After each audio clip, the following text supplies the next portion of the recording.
Hello, I'm Reverend Dr. Israel Christlery, the senior pastor of Shepherd Baptist Church, Obanikoro, Lagos, Nigeria, the CEO of Oasis of Faith Intercontinental Limited, that is a private Christian pilgrimage company, and the president of Christian Tourism Practitioners Association of Nigeria, CTPAN. That is the umbrella body for all private pilgrimage operators in Nigeria. I want you to spare me just a few minutes to watch this video. If you are a traveler who carries a Nigerian passport, or if you have someone close to you who travels with a Nigerian passport. I had a very traumatic experience at Cairo International Airport recently on April 30, 2024, and I need to share this with you. I left Lagos for Amman through Egypt Airlines with a group of 28 pilgrims, and we had a stopover for 4 hours in Cairo before we boarded the second leg from Cairo to Amman. I took all my pilgrims to our connecting gate, H2, around 9 p.m. And having settled 26 of them there, myself and another woman who were on the trip, who are flying business class, left for the business class lounge. We were in that lounge until 1 hour before our next flight, when I told her to let us go back to the gate, since I saw the notification that the gate of our connecting flight was open. When we arrived, I saw the pilgrims seated and not going through the gate security checks. I asked them why, and they replied that they tried to, but were asked to go back and sit down and allow others to go through the check first. I then went to the counter and asked a young man I saw there if they were not attending to Amman passengers yet, and he confirmed that they were already doing that. So I told all the pilgrims to rise up and let us go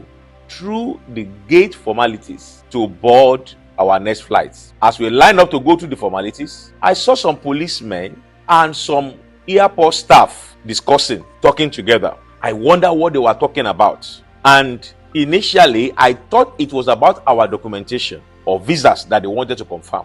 After a little time, I was told to step aside and allow others to go through the security check. At that time, I knew we could do our own security check easily. That means myself and the other woman.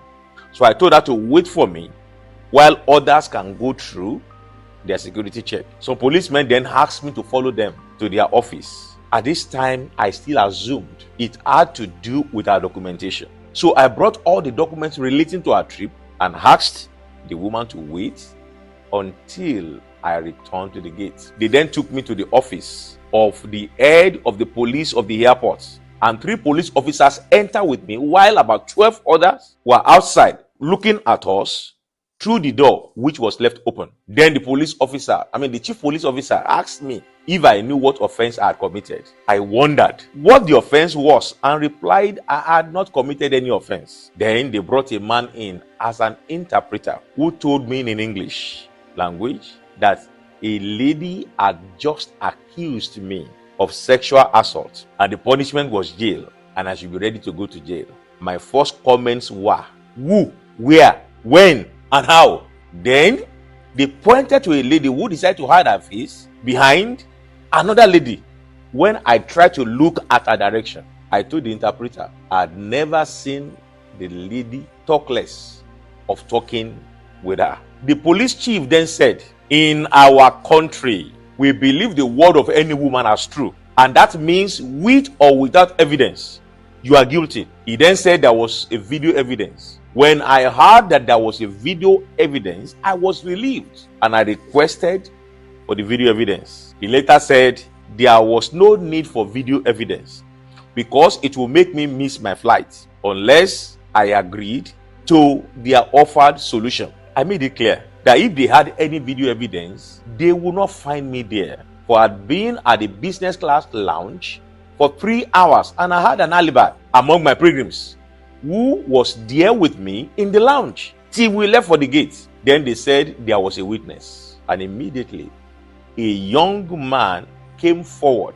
who stated that he was a witness to the assault. I asked him where and when, but there was no answer. The police chief then said that since there was a witness, I could only go if I accepted the solution he will offer. I asked what was the solution. He then said, I must apologize to the lady in a way that she will accept. I then asked, how do I apologize for what I had not done? He insisted that if I did not apologize, I shall be charged to court. I then tried to look in the direction of the lady, who was still hiding her face behind another lady, and said, lady, I have never met you. I have no idea of what you are talking about, but possibly someone else has attacked you and you mistook me for the person. Nevertheless, sorry to you if you're offended. Anyway, but let it be known that I have no idea of what you are saying.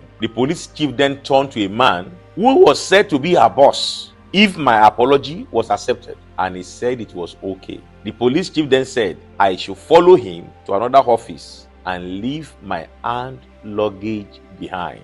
I objected to that idea by saying I cannot leave my bag behind because the rule of every airport is that passengers must always be with their luggage. I cannot leave my luggage behind. Around this time, I began to discern that they were up to something. They were trying to look for every means to set me up. When we got to the other office, I was asked to wait outside. When the police chief and other officers entered, at this time, I told myself that if these people succeeded, there was no way to free myself. I was totally isolated from my pilgrims, who were supposed to be boarding the next flight, and I could not understand their conversation, which they were making in Arabic. I then picked up my phone, pressed the record button, and kept the phone back in my pocket. At least that will be my only evidence in the future. After a while, I was invited into the office and I was asked to come and sign a document they had prepared in Arabic. I refused to sign because I told them I did not know what they had written. That would be stupid of me as an educated person. They said if I did not sign, I will go to jail. They said it does not matter, that what they actually wrote was just a settlement. And I still said no. To the glory of God, I had spent over 25 years of my life studying up to PhD level. I cannot sign what I do not know. The police chief then got angry and shouted me down and said, you will miss your flight and I will detain you and charge you to court. The following morning, I then said to him, if God says I will go to jail for an offense I did not commit, so be it. But I will not sign unless I know what was written. Then the so-called interpreter offered to read the content to my hearing. And I told him I could not trust his reading. I insisted I could only sign if they could rewrite it in English. When they began to pressure me, I took the biro and wrote below the Arabic write-up, I do not know. I plan to write below, I do not know what was written above, but I am compelled to sign this document. Therefore, I am not aware of the contents above. But when they saw me writing, I do not in English, one of the officers snatched the biro from me and shouted me down. The police chief then insisted if I did not sign, I would miss my flight, which should have taken off, and they would detain me and charge me to court the following morning. Then an idea came to my mind. Since I succeeded in writing, I do not below the Arabic, it speaks volume. So I picked the biro again and wrote my surname. While doing that, the desk manager of the check-in counter came in and talked to them in Arabic like magic.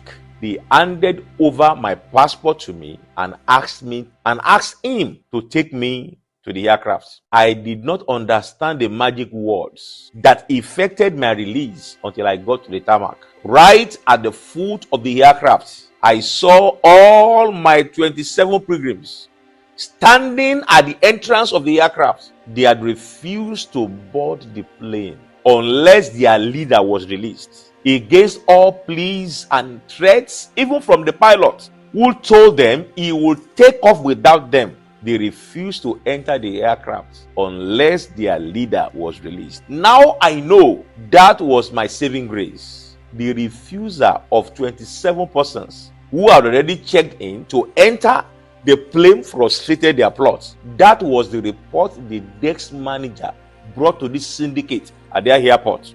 They would have succeeded if I were traveling alone. I wondered what they would have achieved if there were no people that I was traveling with. They would have succeeded in making me miss my flight and extort me. I am still traumatized by that event, wondering what would have happened.